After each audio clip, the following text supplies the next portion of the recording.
Okay, so we're here. I'm going to show a solo drill you can do to get high repetitions of a mix of your MMA skills, boxing into counter wrestling, into movement, into fence work, wall work.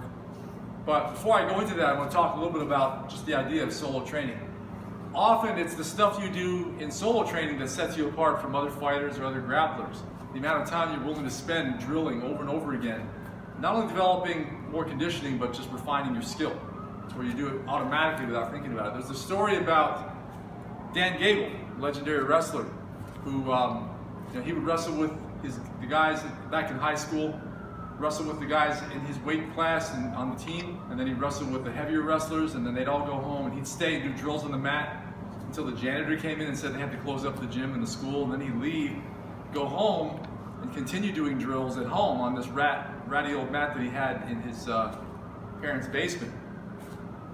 And so that really epitomizes what I'm talking about, is that he was not a flashy wrestler. He just outworked people because he had that mindset, and he did the work. He wanted to wrestle in any given training day longer than anybody else wanted to go. And so that paid off.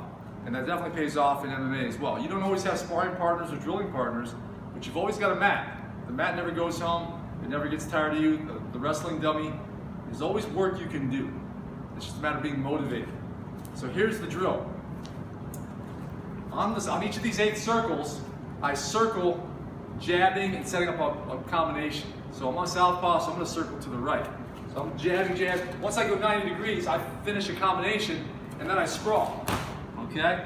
And then I pop up, and I jab circling, and I finish a combination here, and then I sprawl again. All right?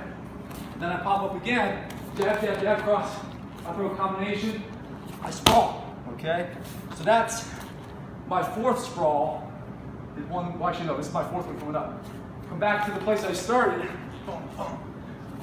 I sprawl, pop up, find the nearest fence, and then I drive to the fence and knee.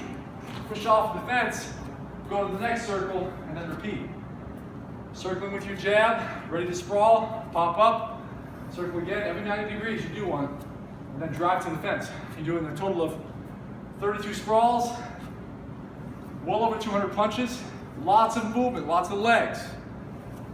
And then you develop mobility, sort of up and down kind of endurance, the spring in your legs, and just the meeting up between your different skill areas, your boxing and your wrestling in this case.